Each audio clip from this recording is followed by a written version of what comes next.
Am I live? Yeah, we are. Good morning. This is Quandra Gaines, and welcome to Community Connections, Resources, and Gardening. Today, we're going to have Will, my partner in crime now, Hey. and we're going to talk about a variety of things today. Um, as you can see, there were times when I have been on Will's show as a guest, not as a guest, but as a observer.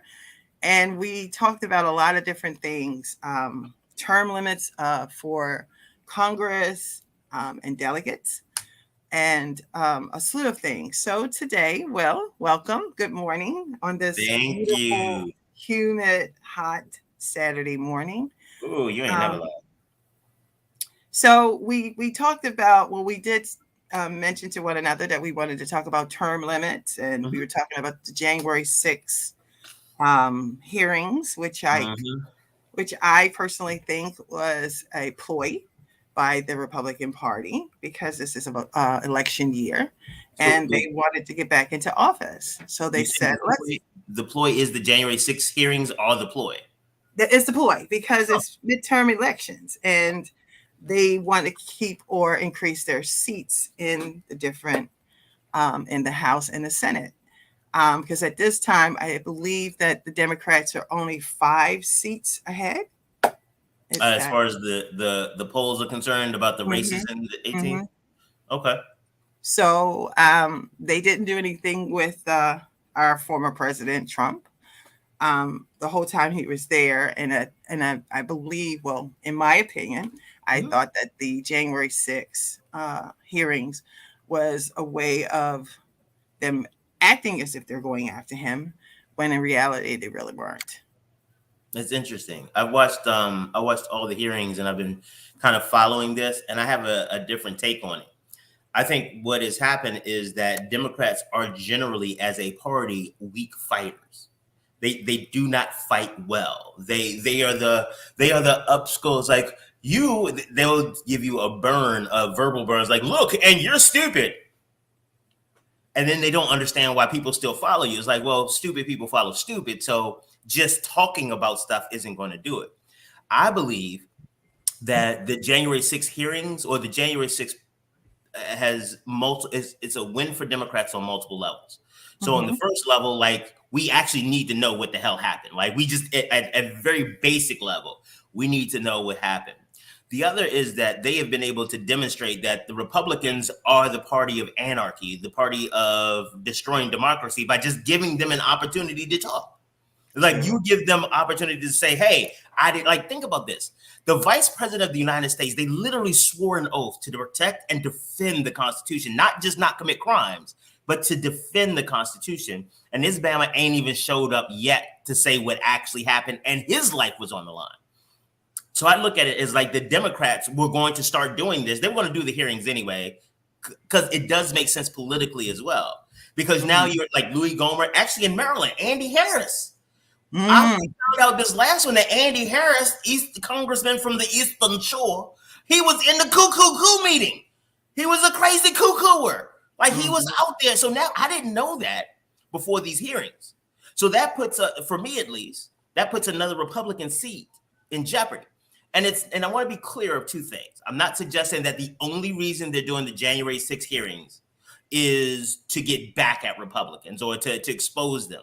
That is one of the incredible benefits. The second is, I think what I've seen of Democrats over the years, I think they are doing a much better job here. And I'm going to tell you, it bothers me to say, but I think it is because of Liz Cheney and Adam Kinzinger, because they're bringing these Republican fighting tactics to the nice, proper Democrats. And so the Democrats will be like, you jab, twist the jab. Huh, this does work. Twist the jab. Okay. Oh, this is so cool. And so they're like, they're so, and when you see them, they're so excited about it. Like, and we said this and it, and what they try to do, what I've experienced is that many Democrats tend to be like we think of traditional academics. They take a step Mm. back, and once you see the picture, you should be on board because it is intellectual, it makes sense, it is good. Where Republicans are, win. What is the part? What is the topic? Don't care. Win. What are we going to do? Don't care. Win. And so Mm. Oh, it's Michael comes to see you too. What's up, Michael? Hi, Michael. Good morning. But so they don't. So Liz Cheney and Adam Kinzinger is bringing that kind of Republican fight, like the Lincoln Project. The Lincoln Project is because Republicans do a damn good job of dirty fighting. Like they do an amazing job at it. And so I think that that's what's happening. The midterms, just because of the way that our system works and the trends, the party not in power tends to pick up seats in the midterms. You throw That's on because we don't vote. We don't vote. I think that absolutely. Well, we don't. As voters, we don't understand the importance of voting for the general election, but we also need to vote for that midterm election because that's when the seats.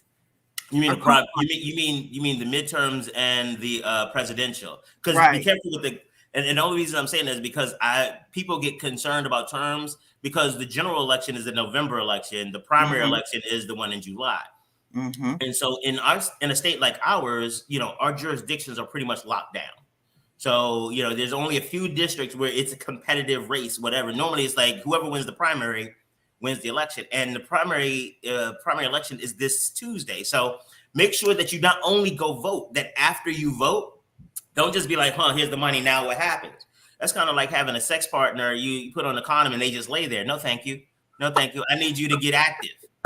Look at your civic engagement like your sex life. You just gonna lay here, I voted, I showed up, so now you need to make me get it good. No, ma'am. I need you to throw it back. I need you to get up in there. I need you to volunteer. I need you to contribute. I need you to be an active partner in this political process. I need you to fucking run for something. I'm sorry. It's Saturday. I turn my curse words off normally for the weekend. The weekend. That's fine. I'm gonna get it back down. I'm gonna get it back down. So yeah, that's my take on January 6th. And it's been written, and I've been watching it like an episode of Scandal. Like it is in like a reality TV show series. Okay. So now I've been watching the different shows on Black USA News and looking at the different candidates and I unfortunately did not participate in early voting like I usually do. I wanted to I'm actually going to go to my new poll site, which is I live in Northeast Baltimore, and it's Sinclair Elementary School. Yep. And the last when I bought my home in Northeast Baltimore, the last election I had already voted before I had moved, but it is celebrated over here. It is actually, I mean, they're outside early vote. I mean, they're outside early in the morning. You see long lines and people are celebrating. Yes, we're going to do this. And I actually have a friend whose polling is very slim. Very, very slim. I don't care what kind of time of day she can get in there and out. And we were talking about it yesterday where she stated that the people who are running in her area, and she's over in the Waverly part, that she has heard nothing from them. Nothing. Not one thing. Not one thing. Nothing. No. She's gotten a lot of things in the mail, but no one has done any door knocking. Nothing. No one has communicated to her. And she's in limbo right now because she doesn't know who to vote for. The only thing she has to go by are their banners and the materials that they've sent in the mail. She doesn't know what they've done, who they are, nothing. And it made me wonder, are a lot of our voters, are a lot of people out here who are voting or thinking of voting feeling the same way? I actually get to see a lot of I've had the privilege of being able to see all who are voting knock on my door. And because of the district that I'm in District 2, they go out to vote. I don't care what's going on. District 2, Councilmatic District, or we are the 45th district. Okay. You're in 45. I'm very familiar with 45. So I've actually seen everyone. I mean, I just don't see the signs and the literature, but you actually see people. Hey, how you doing? And they know our names. They know our names. How you doing, Quandra? How you doing? Some of that has to, well, let's not pretend that people are going to forget you readily. That's not going to happen. So once they meet you, they're going to remember that. So don't act credible on that one. But well, the no, other part, well, I go to vote and I ask the questions. I actually had a young man who is representing Westmore. And he was phenomenal. He was phenomenal, and I love that his everything that he stands for. But the fact that he had these very young, powerful men and women out here, and they're zealous and they're passionate, and it made me think. I was like, oh, okay, that's the one I need to really be watching out for. I need to really look at. And I love what he's doing. I love the whole picture. So I do plan on voting for Westmore. I do. Now, but I do see some of the incumbents. One in particular, Stephanie Smith. oh yeah, I love Stephanie. Oh my goodness, powerful. At my former job, I actually got in trouble because one of the incumbent delegates had called my former boss and said that I was asking him too many questions. And it was funny. But my personal life, yeah. I'm sorry, I didn't mean to put you out there. It's like, yeah. He used to be my mentor a while ago, and he don't like a whole lot. Like, he likes questions that he likes, but like if he thinks you're asking him stuff that like it's not that relevant, he's like, okay, gotta hurry this up. What are we doing right now? Yeah, but but all questions are relevant, especially when you're in public office. No, don't do that. Don't do that. So, and it was really nice because there was a community project where they had youth, little children ages from pre-K up to high school. And they were a part of a couple of the associations in East Baltimore. And these kids were powerful. I mean, they knew their questions. They knew what they meant. And they were asking a lot of like Caitlin Young. They were asking him questions, and he was like very involved, and he was answering the questions, and they were checking it off. But sometimes I think incumbents, it's great that you're there, and I'm grateful that you're one of the most powerful men in the state. But you have to realize that you have new voters, and they do not know you. They don't know your record, and sometimes they really don't care. They want to know what you're doing for them today, not what you did before today. Whereas a lot of the new candidates are able to tell you what they can do today because they don't have a past. They have a future. Right. And for me, though, it cuts both ways on that thing. So one, I want to clarify some questions because, you know, as people come over to my show, they're going to hear this a little bit differently. So on the morning show, we believe there are stupid and wasteful questions. We believe that certain questions are just stupid, but we also believe that we're the place that you come and ask the stupid questions because I'll tell you that they're stupid and I'll answer them. And I won't have you send you back out there thinking that you can ask this question to somebody else and they're just going to take you at your word. So I want to clarify that because I ain't want people to think I came over to your show and got all nice and humble and shit because that's not going to happen. So that's the first thing. The second part is in getting to know who's running. Like I had this conversation with my mom and she said something very similar. It's like, these people keep sending me all this stuff. I don't know them. They only show up during election times. And I'm like, okay. But when have you called their office? What have you done to find out who they are, what their policies are? Have you gone to anybody's website or anything like that? Or are you waiting and putting the onus on them to come and spoon feed you their entire agenda and make sure you understand? It's like, because that's not part of the partnership. That is, again, you laying here like, oh, get it, daddy. Go ahead, daddy. Get it, daddy. Like, that's not what's up. That's not fire. And so we as voters, we tend to think like that. Well, all I have to do is vote. It's like, again, and we wonder why they act like whores when we treat them like whores. I put my vote on the table, so go ahead and get me good. I don't really care because the reality is, in as much as they have not come out in certain areas, like in mine, people, and I'm not home that often, so I don't even know if they do come out. But if they do, they are doing it for them, and it's like it makes sense for them to do it for them because they want the job. True. But at the same time, one of the reasons that Black USA News has done a lot of this continuing coverage is because we don't have a lot of time to find out who they are individually. So you know what? Black USA News, we'll bring them together, we'll have them answer questions, and we put it out there. Because it is difficult to figure out all that's going on. Like there's so many things that are happening. There's so many rules. There's so many da-da-da. And so when people ask questions, especially when I'm talking to potential candidates, it is, what have you done? Mm-hmm. What are you doing? And give me some comfort that you will be able to do what you say, because anybody can say what they're going to do. But my question is, what makes me believe that you can do it? If you're talking about, like, one of the gubernatorial candidates was talking about how, some of the things he's going to do, and what he was able to do is to back it up with, I've done this already. Right. Done this already. So that means that for me, it's more likely that you'll be able to do it when you get in office if you've already done it before. Like Doug Gansler, he was on my show at one point, and like he's so funny. He said, "I don't know why everybody thinks that I'm a conservative Democrat. I'm really progressive." And I said, "You want me to tell you why?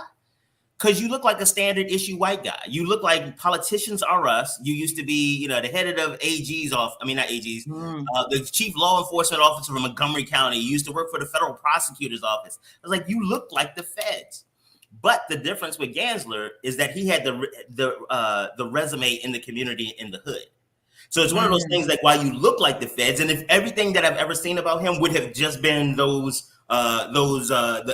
flyers and looking at his resume, he is the feds.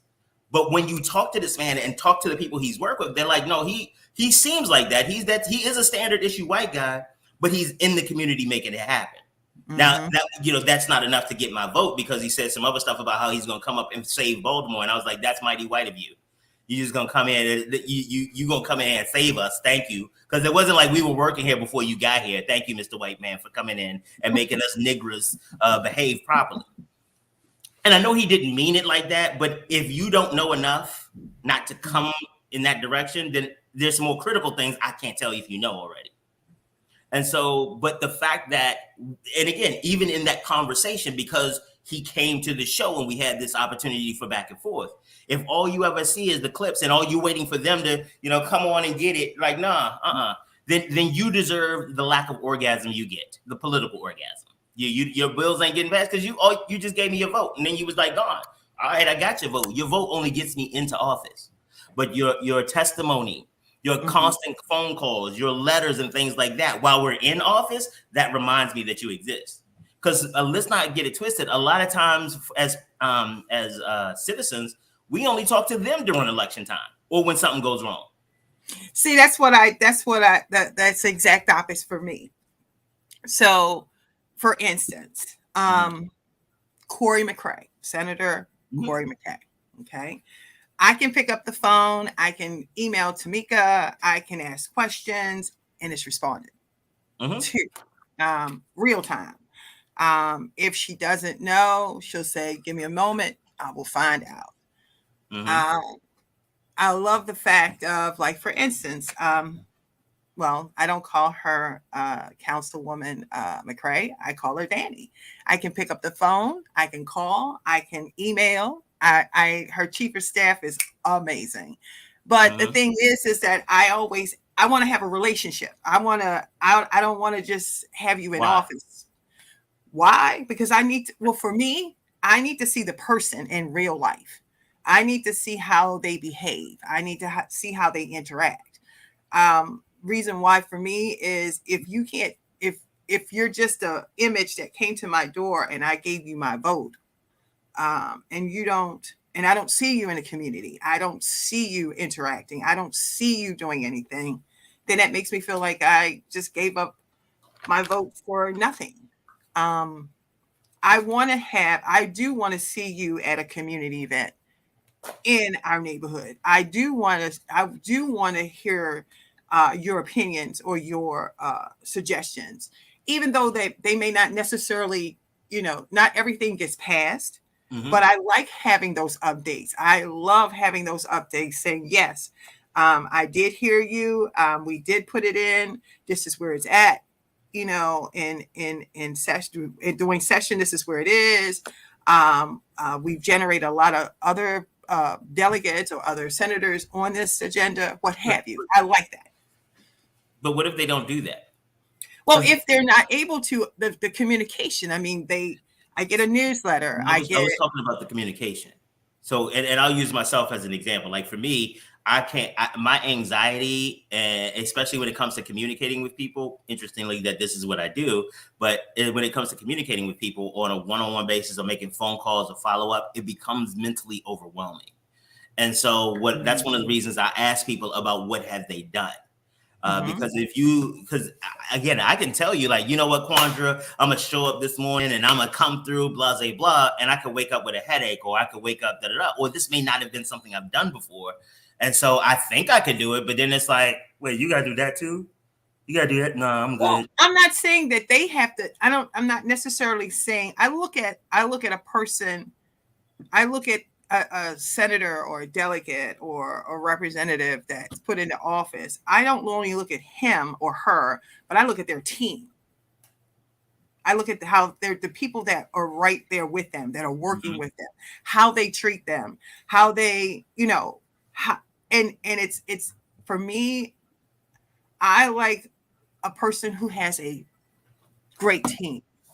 Because see, the thing is that shows me I can see where that person has employed people in the community that live in the community that came from, that represent everybody that necessarily is in the community. So for me, I look at, like, for instance, I look at a person, if they're coming in, like I look at, like, for instance, I'm gonna use the example. When Stephanie Smith was first running. Okay. I'm looking at, she lives in our neighborhood. You know what I mean? Well, where I live, she lived in a neighborhood. Her children go to school in her neighborhood. Her husband works at, in an institution in the neighborhood. Very pleasant. You could see her in the store. Good morning. Good morning. I mean, she's just cool people. She is people. Just people. Well, no, she is a little. She does, like, her personally. She does got a attentive asshole on her, but that's okay. But you see her. It's not. But that's one of the things I like about her. You can't find her. She volunteers. In the community. What I mean. It's a relationship. You can build a relationship. She's not standoffish, don't have bodyguards. What I mean? She's just a person. Yes, she has aspirations. Yes, that's great. But it's great to see, because I sat on a couple boards. I was on the one of the committees for what's the school? Oh my goodness, I can't even think of the name. But the new school that was built in East Baltimore that was stated, no. Johns Hopkins, what is it called? Yeah. Right now. But I actually sat on the facilities committee and different things, and we did a lot of different activities there. And my child actually had the opportunity to be one of the students there. However, we chose another school that was much more beneficial for him. And the way that, how the community liked the school, didn't like the school, the limitations to the school. And we were able to kind of progressively move that school to opening its doors to other children. But she was part of that before she went. Absolutely. So and then when she did, I was like, oh, definitely, I'm going to vote for you. Whereas some people, like you said, for me, basically, well, in personal world, I'm an introvert, but I've had to work in community. Well, not had to. I love working in community, and that makes you push yourself to speak. But with the elections this year, especially with the state's attorney, I do know who I'm voting for. But then I look at the other people and I don't see them. I have no idea who they are. The commercials, it's kind of interesting to see two people Some of the commercials make me wonder why. Why would those two join into each other when they ran a very dirty race against each other? Or some who don't. Like, for instance, I really, really, really, really, really, the twins, the young twins, they are powerful. Caitlin Young and his twin brother. Oh, they're awesome. Oh, okay. They're awesome. I mean, one works for ACLU, and another one is actually a lawyer. But their presence, even when they're not in office, they're doing some things. They're doing community things. They're getting to know who they're representing, you know, and that's powerful for me. I'm a very, how can I say it? I'm a very in your face kind of voter. If I don't think you've done anything, I have done that. I've actually done that with a former councilman who represented 13th District forever. And I didn't see him, but I would see him he would give senior voters cards. Oh, he would send them cards, Christmas cards and anything, all that kind of stuff. And they loved that attention. But what did he do? Nothing.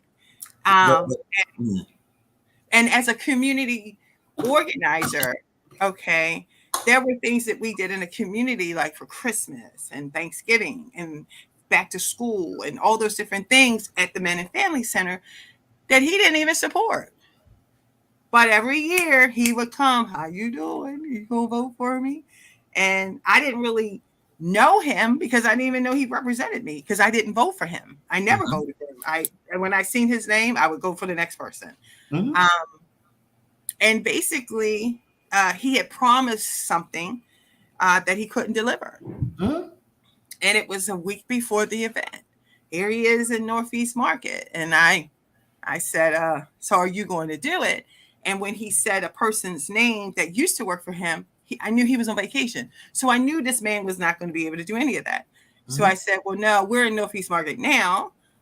You can buy the turkeys now because you have to save face. Because if you don't, on my Facebook, on my personal Facebook, I'm going to blast you out. Oh, but you can't do that. You can't do that. Yes, I can. Because your word was not your bond. You didn't honor it. And if you don't honor it here, and we're a community organization, how many other people have you lied to? He didn't even see it as a lie. He was just like, well, can't do it. I can't do it. I was just trying to get you off my back. So he had to buy the turkeys because he wasn't going to get me off his back. But yeah, I mean, it's just, I think that sometimes as far as the term limit, I mean, I know that new delegates and new senators have to prove themselves because they're not necessarily going to get anything past the first year because you have the incumbents in the Senate and in the delegacy that are not going to pass your stuff. You're going to have to make some compromise. You're going to have to vote on their side for certain things and all that good stuff. I understand that. But when you become too powerful to the point to where other senators feel that if they leave, they're not going to get it, their district's not going to get anything passed, I have a concern. That's absolutely true. But here's the thing. That's the nature of the game. And, you know, one of the arguments against term limits is the point that you just made, is that a lot of this stuff is developed from relationships and developed over time. So let's say you're a season. Let's say we go up to 20 years in Congress. Okay, let's say 20 years. Yeah, retirement age, 20 years you're in. Whatever your term. So tell me what term limits you are. Like 8 years? No, what? Well, I'm not going to say that because I do. For me, I have a like, for instance, like Dutch Ruppersberger. Okay. I remember him because I'm from the county, so he was my county executive. Yeah. When I was, didn't he do like 3 terms? He 2 or did 3 quite a terms. yeah, he did quite a few. But Yeah. he was a county executive and he stayed there for a while and he made change. He made change with a lot of things with school, how things, transfer, all these different things. Then he moved on. Then he moved up. Just like Adrian Jones, she was in the county. She did some things and then she moved up. You know what I mean? Yeah. She's still a delegate. No, but before she was a delegate, she was in the grassroots. She was in the county Oh, doing yeah. other things. But she wasn't elected before the delegate, right? No, but what I'm Just saying when before they were elected, they were doing the grassroots. They were doing the community, and people knew them. So when they said, "I'm voting, I'm going for this," we were ready for this because they had put in place other people or other, so that that things could continue to move. For me, I like that because you've built a credibility with me on the ground level, so that when you say, "Oh, I'm going to go here," I'm gonna follow you because I know your work ethic. I know your word is your bond. Unfortunately, that doesn't always happen in local government or state government all the time.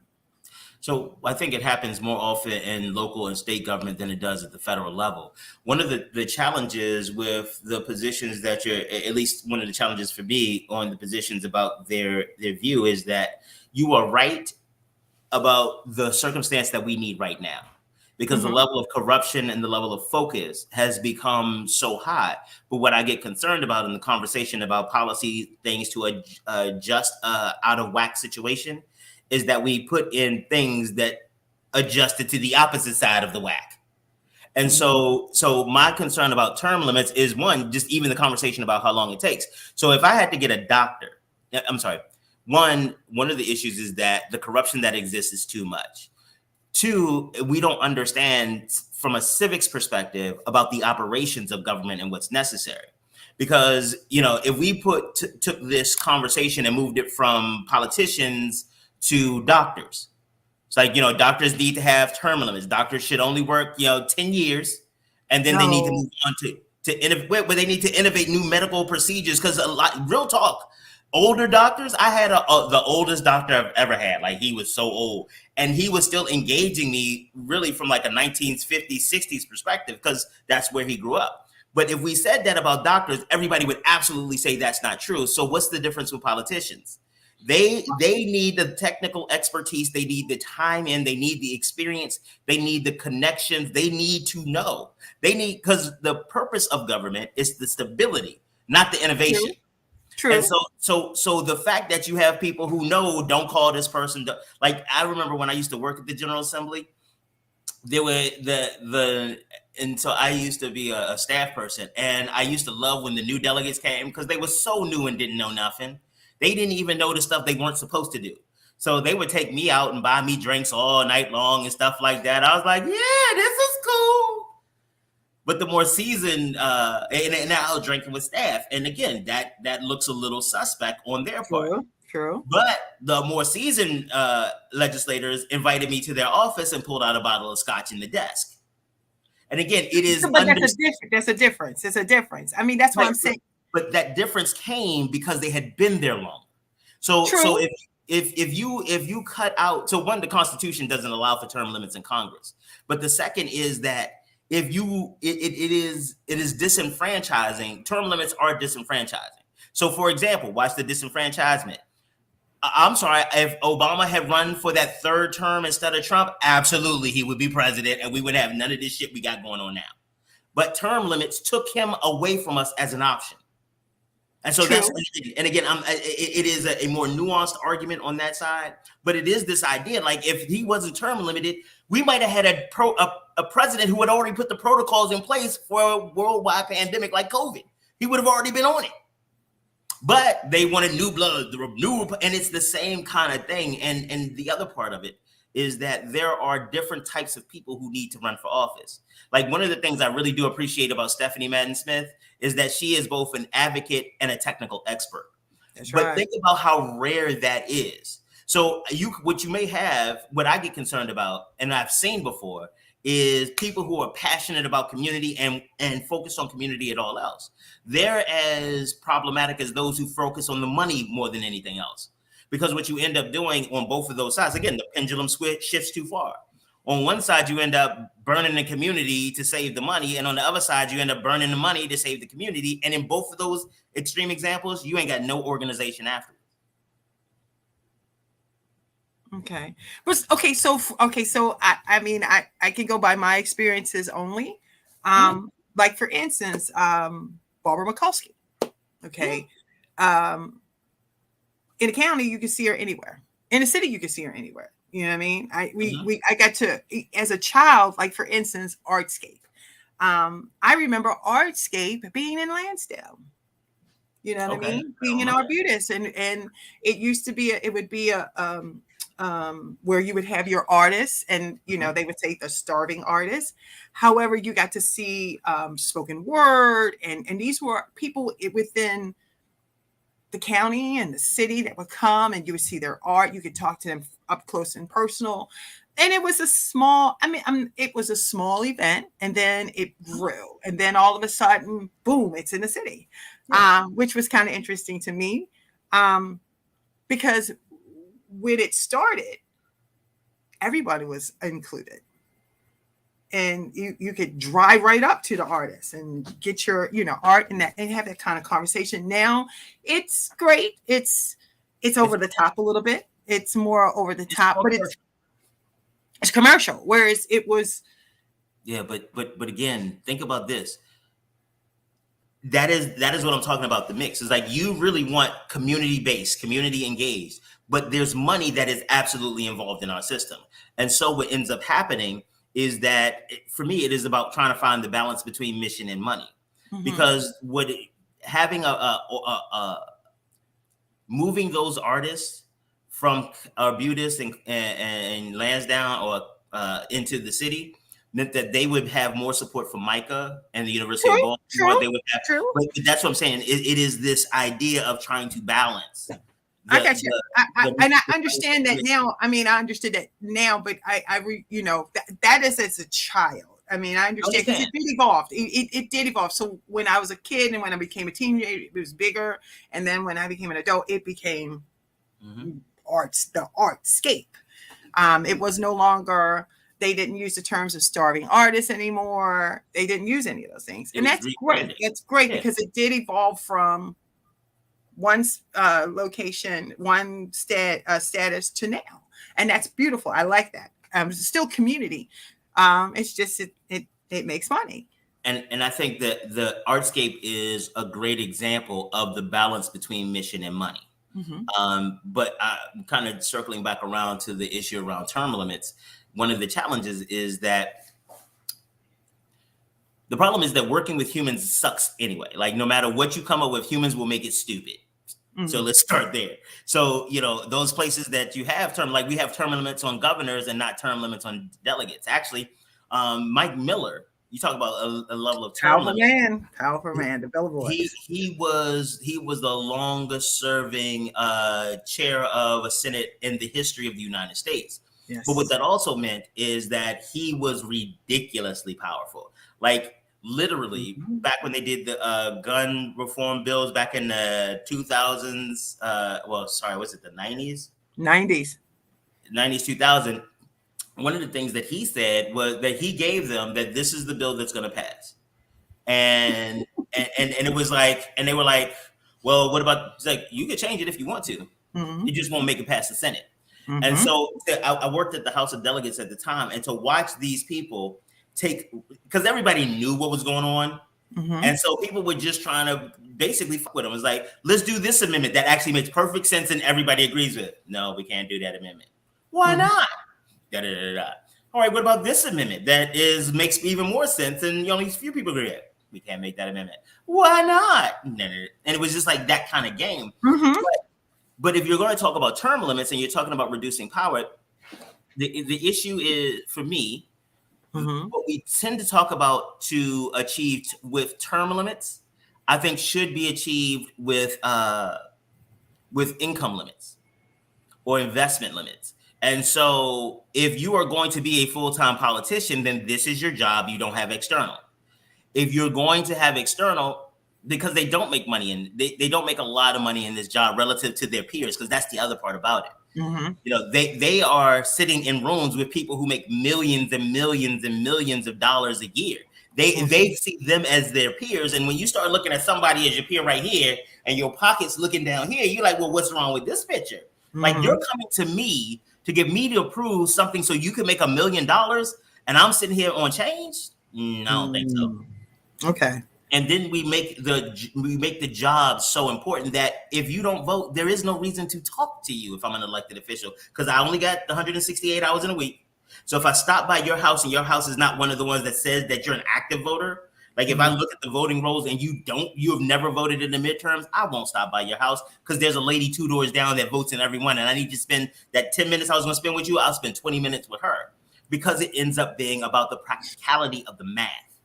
And that's the part for me where term limits don't necessarily help. I think they will help in theory if everybody was playing fair. Okay, so there's a level. So as a child and as an adult, living in the county jurisdictions, to understanding, like for instance, in Montgomery County. Okay, so there is a report card system with their people. Even in Randall County, there's a report card system. Baltimore County, there's a report card system. They basically will tell you don't run. If you're not doing a good job, they will say something to you. The constituents are going to say, you know what, that's wonderful. You did do some things, but we want Johnny Bill to run. Because he represents what we want. And there's been, I know with something that's interesting to me is in the counties, there's community associations, which means it's a bunch of neighborhoods together and they have a voice. In the city, we separate neighborhood associations, and sometimes they don't play in the same playground. They don't like each other. So they don't work together. They don't get together and say, hey, I don't like you, you don't like me, but we are representing a body of people, and this is what they want. Yeah, but because that's not acculturated in the city. In the city, you are your neighborhood. Like, you are like high schools in the city. Like, like whenever somebody says, oh, ask me, am I from Baltimore? I was like, well, I'm not from Baltimore, but my kids did go to Poly. Oh, okay, you cool, because that is an anchor point. And that's the thing that what we're trying to do is trying to find task-based or legislative or policy solutions to cultural problems. The cultural problem with the engagement and stuff like that happens because of the way things are working in the city. I mean, it kind of goes back to the concept of gaslighting, where the state creates a system that Baltimore City exists in and then blames Baltimore City for sucky outcomes. Well, if you gave us a sucky ice cream machine and we put all the ingredients in and sucky ice cream came out, well, that's not really, that is on us, but it is a shared responsibility. And so having that conversation, but also not just having people vote, but volunteer, contribute, testify, doing all of these things for activities. Because it's funny, because you talk about how they don't come to you, and your conversations about politicians not doing their job is different than a lot of other people because you are actively engaged. Please do not get it twisted that everybody who's saying or mimicking the points that you're making or supporting the points, that they're not as engaged. They're again they laying there waiting for you to come and do it for them. It's like, I be laying there and I vote, I let you in, so I don't understand why you're not making it happen. It's like, you need to help me. I let you in. That's all I need to do is let you in. You got the equipment. You the professional. You supposed to do it. It's like, no, this is a partnership. We abdicate our responsibilities in the representative republic. We're like, I gave you my vote, and then we come back. We come back around. We don't come back around until election day or something goes wrong, until the next election cycle. Then we don't do the evaluation. How is it that, if people, hey, we got another good morning. Oh, we got people coming through this morning. Odessa, hey, Odessa. And Rico out here too. Wow. Good morning, Virginia. Yeah. But so we so we get caught up and blaming them for doing the same thing we're doing. So they don't come around until election time, but you don't try to figure out what they're doing until election time. They don't send you material until they're ready to get your vote. But until your water bill comes out, you see something in the news, you don't even just check in. You don't know what's going on, not you necessarily, but people don't know what's going on in government until it comes out on the news. They're not, and so they want politicians to actively engage and get to know them, but the reciprocity isn't even there.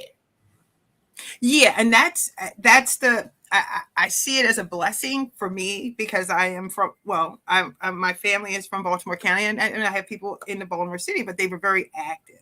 They were very active in who they voted for. It was a conversation. I mean, I can recall my grandmother, my aunt, really having intentional conversations. And even though, we do have Republicans in our family and we have Democrats in our families, we have independent in our family.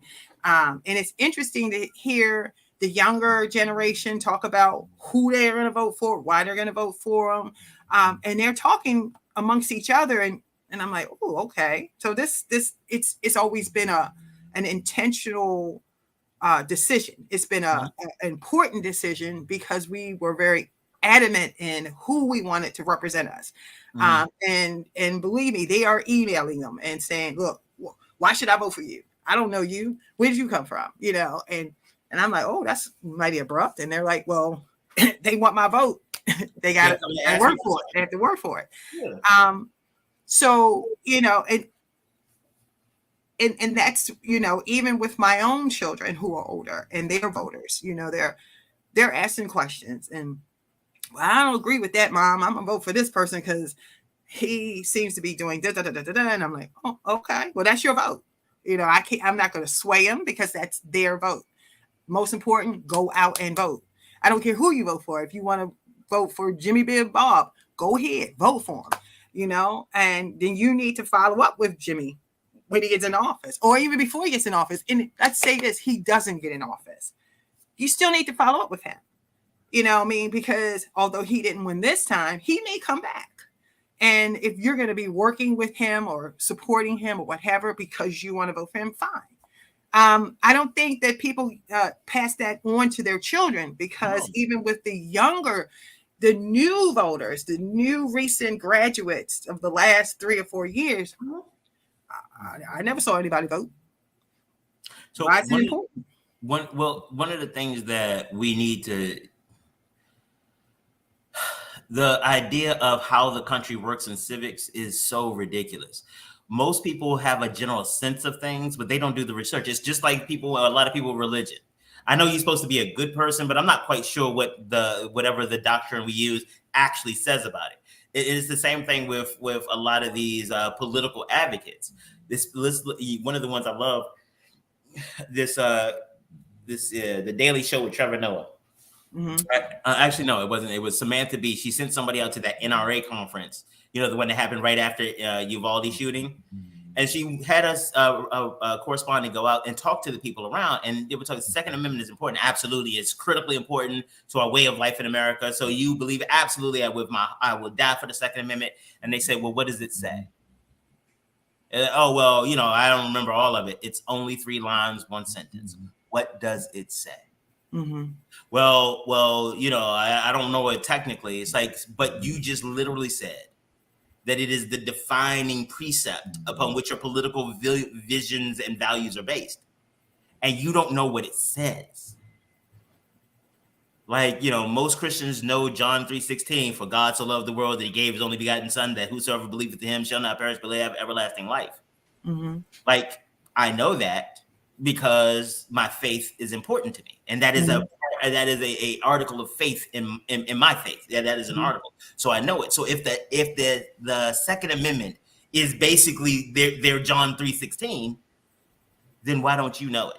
Why? Because that is not required. We don't need to understand. We feel through our politics as opposed to understand through our politics. See, and that's the difference for me, because I used to sometimes get feedback where, like, for instance, how you would do lobbying. We learned how to lobby. We volunteered for the Clean Water Act, all kinds of different things.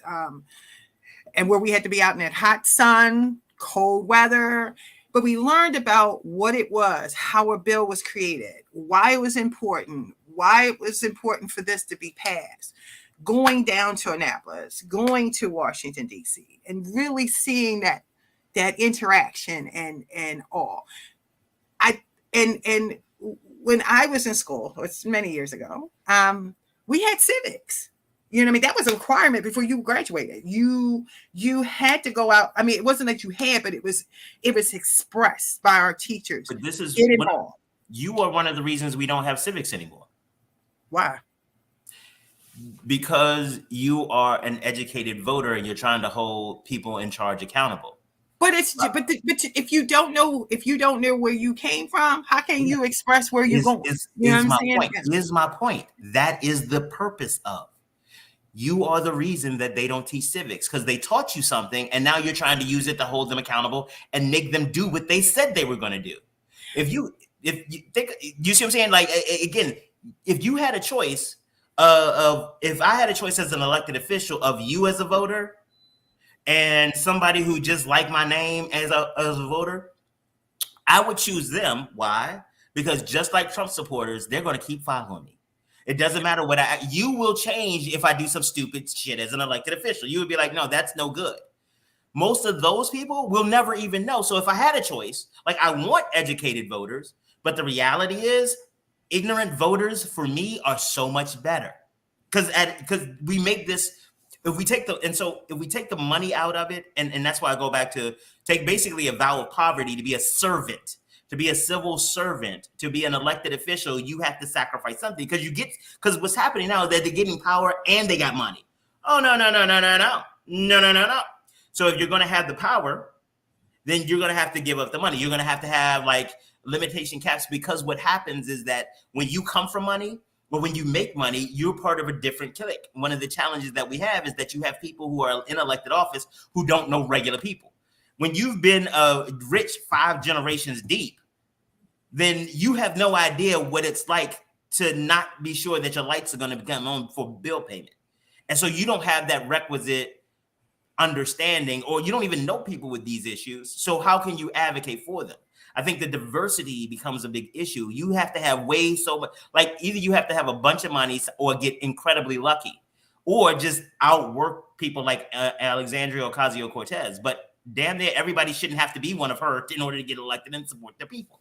True. So that's why I really advocate for voting, but I really advocate for youth, for everybody to learn civics, to really understand what it means to the whole makeup of government. Because if you don't understand that, when you go and cast your vote, you're basically a blind person, not really knowing. Like, for instance, when you go and vote, they have all these amendments and people are questioning, what are these amendments for? Well, this is the time that you need to have that. You need to know why. Why are we sending money to the National Aquarium? Why are we sending money to this? Why are we doing this? It's not them that they should know. They should have known that shit like a month before, because these things on the ballot, in order to get on the ballot, they had to go through the General Assembly. So this has already been hashed out. And again, it brings me to the point is that I think with term limits and things like that, I just think that the power will go differently. So now it's no longer going to be the legislator who's in office is the powerful person. It's the person back to the days of the old political boss. I get to decide, because the people who are corrupt, are going corrupt. That's going corrupt. Liars gonna lie, stealers gonna thieves gonna steal. Like, that's what they do. And so what will happen is we'll go back to the Tammany Hall days where you could get in easily. There was no real way, but you had to go through the boss.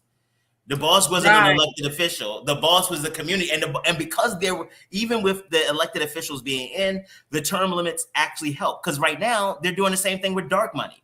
These super PACs and stuff like that. So my thing is, the corruption is the issue, and coming up with these tools to try to limit the corruption. We need to focus directly on the corruption, not how long they stay in office. Is what the fuck did you do while you were in office? Like again, I believe part of the problem with police and with elected officials as well is the same, is that we give them too many benefits of the doubt. You have to be at a higher standard. You can't be like, oh, well, everybody else in the community does it. Like, oh, who else would have run into an AR-15? Nobody else put on a badge. You volunteered for this. Mm-hmm. You volunteered to help the community, so you should be held higher. Anybody who was at that cuckoo plan, they should be locked up. I do not understand how the president of the United States brought the head of the Department of Justice in, explained to him how he was about to screw him over to do a coup, and he just went back to his office like, okay, you should have called Christopher Wray right then and had the FBI at the White House right then. But no. This one Bama said, I'm sorry, because this is also it's kind of about the politics of it as well. Pat Cipollone said that Mike Pence should get the Presidential Medal of Freedom for not going along with the coup. No. Sorry, just because you didn't commit a felony, the oath is not that I will not impede the Constitution. The oath is I will defend the Constitution. Mm-hmm. He did not, up until today, he has not shown up. He is not volunteering. Because think about this. If somebody tried to kill you and the police asked you some stuff, when you show up, like, let me tell you what the hell happened to me. This dude came through, You would come because you care about yourself and the rightness of it, but he aspires to be president of the United States and will not defend us now. That is cowardice. Yeah, but see, that's the norm. That's why it's important for people, for kids. It is important for people, for especially youth. I mean, I feel it as a disservice when educators are not educating. When for me, like, what makes you think educators can educate? Well, that's tell me what data you've seen. And this is the part you about to get me on a whole different topic. No, I'm not getting on a whole different. That for me, okay. So for me, I mean, I went to private school, but I also went to public school, and I didn't go to Baltimore City Public Schools. I went to Baltimore County. Mm-hmm. Okay, but I have family members who went to Baltimore City, and it was the seasoned teachers. It was when you remove senior teachers, and I'm talking about the senior teachers who knew how to delegate. They were the president of the United States in the classroom. Mm-hmm. I don't care if Robbie or Quandra, if Quandra was fidgety, she gave me a job. I was the person that passed out the papers. Mm-hmm. She knew how to manage, she knew how to infiltrate, and she knew how to educate their kids. She knew how to empower them and all. When you start removing the senior teachers out of this classroom, out of the system, and then you have all these young teachers who have no direction, that's wrong, because you're doing a disservice to the young teachers as well as to the kids. When you start removing seniors from out of the whole makeup, that's a problem to me, because they are the wisdom, they are the historians, they are the educators, they are the true educators. Because see, they were the ones who had to pay their dues a long time ago with that education. You know what I mean? They value that. So they would incorporate teams and they would mentor the young teachers and it was almost like creating a family. When you remove that, you do a disservice. For me, as far as politicians, yes, I do, to a point, there needs to be some term, because you get too powerful, you get too arrogant, you get too complacent. But watch this. Term limits you're talking about character issues. So one, I want to say that your whole description of the school, you literally made a very convincing argument against term limits if you just changed teacher to politician. That was awesome. You made an incredible argument against term limits in the description of teachers if you change teacher to politician, because everything you said about their growth and about them mentoring people, that's absolutely true and reason against term limits. But what we keep coming back to, what you're trying to legislate, is the heart of man. The integrity, because what you keep coming back to is they become too powerful, they become too corrupt. You can be powerful and corrupt at any level, at any time. Mm-hmm. I think the issue is that we need to focus on the accountability for power and corruption. We need to focus, like Maryland has a reputation of just casual corruption. I mean, that's the issue. See, but the thing is this, the city, we have to understand the dynamics. The city doesn't even own its police department. The Baltimore City Police Department is a state agency. No, it's not. Yes, it is. It's a state agency. Are you talking about the Department of Public Safety and Correctional Services? No, I'm talking about Baltimore City Police Department is a state agency. Interesting. It is a state agency. it was removed from Baltimore City because they said it was incapable of handling that is and not running its that department. is not the police. That is literally not the police. And I know this one because I used to be the policy analyst, the policy analyst for the Department of Public Safety and Correctional Services in the General Assembly. What you're talking about, and again, I'd be very interested, is is like Baltimore City Jail and the Baltimore Pre-Detention Center, BCDC. Baltimore City Detention Center. That is a state facility. It is the only local jail run by a state agency in the country. And it was done under Governor Schaefer because Baltimore was having crime issues and couldn't afford the rate that it was locking people up. And so what he did is he moved it and made it a state agency so that the state could pick up the tab. And then Martin O'Malley started doing zero tolerance, sending everybody there and damn near bankrupted the state budget. It says that the Maryland General Assembly reached the conclusion that the city and the mayor has proven themselves incapable of maintaining order in the city of Baltimore and accordingly enacted public local laws making Baltimore City the General Assembly, making Baltimore City Department a state agency. When was this? So that's what I'm asking. For over 150 years. That's over 150 years. That Baltimore is not City, what I understood. I am very interested. General Assembly. So that makes me wonder, like, every other jurisdiction owns its police department. Every other jurisdiction owns its police department. Baltimore City is a state agency. That is why Fraternal Order Police has that much power. There's no way in the world. There's no other. Yes, the Fraternal Order Police has so much power. Yeah, but I'm saying that's not it. It is the fact that they manage the means of force. That people are scared of the police, elected officials too. Of course. So that's something that we need to talk about in the next show. But the I'm looking forward to it. The Baltimore City Police Department is a state agency. That is why there's so many different things. That's why they get away with so many different things, because they're not governed by Baltimore City. They're not even owned or managed by Baltimore City. They get their laws, they get their orders from the governor. So, yes. So that's why when you sit back and talk about police brutality and all those things are, we need to get control of our city. We don't even own, we don't even manage, we manage, but we don't even have our Baltimore City public schools. We need to get to a place as Baltimore City, our delegation, the people that represent us. We need to get to the point to where we can manage our own schools, our own police department. Yeah, but I know the school issue is, some of the issue is that the lack of critical infrastructure, and again, the gaslighting part. And I know we are way over time. We like 2 minutes into a whole other hour. We got to go back and do this shit next week. My bad. Oh my goodness, it's been wonderful conversation. Look forward to seeing you next week at 9:00. This is Quandra Gaines from Community Connections, Resources, and Gardening. I look forward to talking to you again. Bye. Bye.